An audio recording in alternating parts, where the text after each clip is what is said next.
Imagine waking up one day and discovering your homeland no longer belongs to you.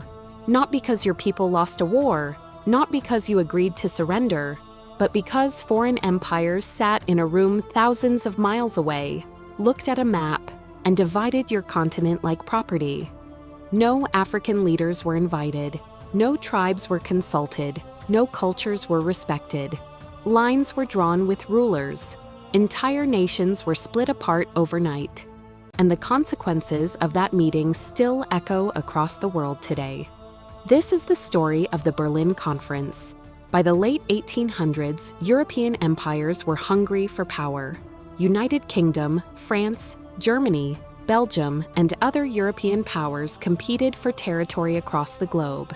And one continent became the ultimate target: Africa. Africa was rich in gold, rubber, diamonds, ivory, and other resources Europe desperately wanted. At the same time, industrial empires needed new markets, trade routes, and political dominance. European empires spoke about civilization. The same nations preaching morality were preparing to divide millions of people they had never met. Behind the speeches was something far simpler: greed. The race to seize African land became known as the Scramble for Africa, and tensions between European powers were rising fast. Everyone wanted more territory. Everyone feared being left behind.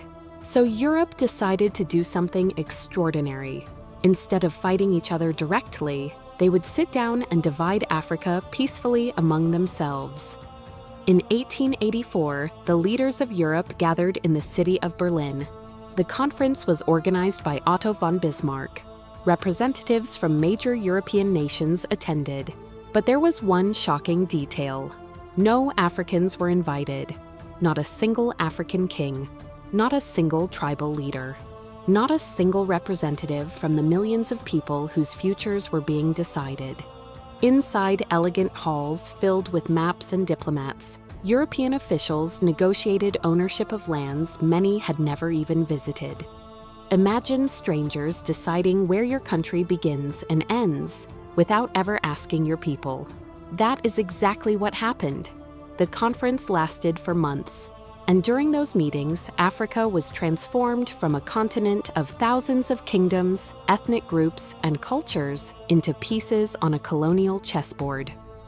European powers drew borders with shocking carelessness. Rivers, deserts, and straight lines became boundaries. Ancient kingdoms were split apart.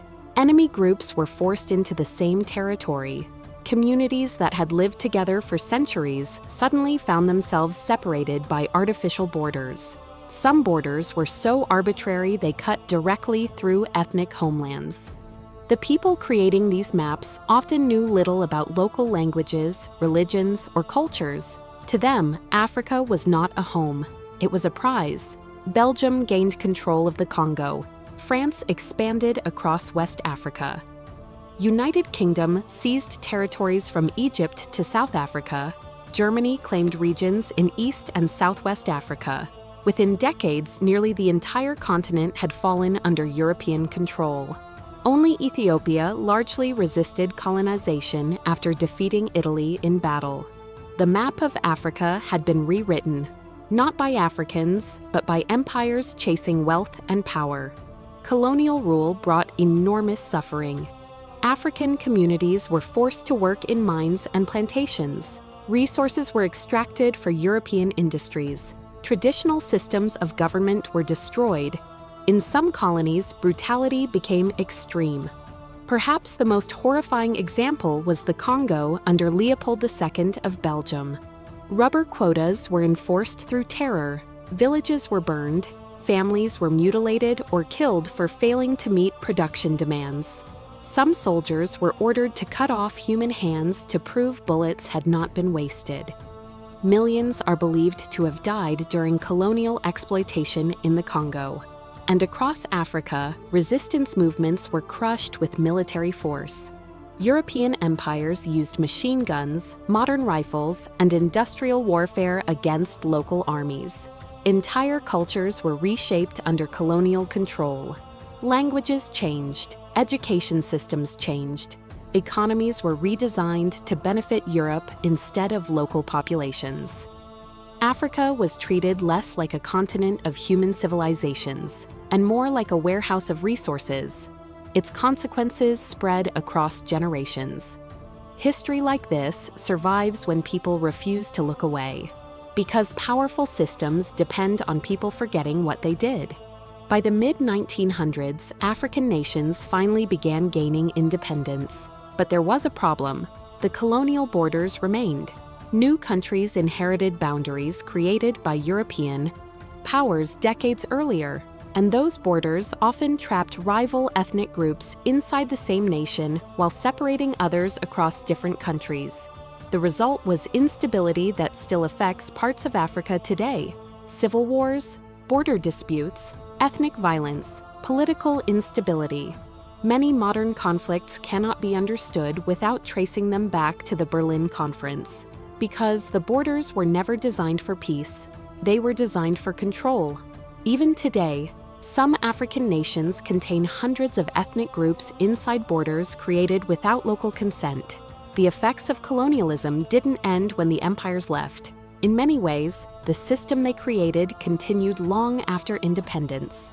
The Berlin Conference became one of the most important meetings in modern history, not because it created peace, but because it reshaped an entire continent without its permission. It demonstrated the mindset of imperialism at its peak. Powerful nations believed they had the right to control weaker ones for profit and influence, and Africa paid the price. The conference also exposed a terrifying reality about global politics.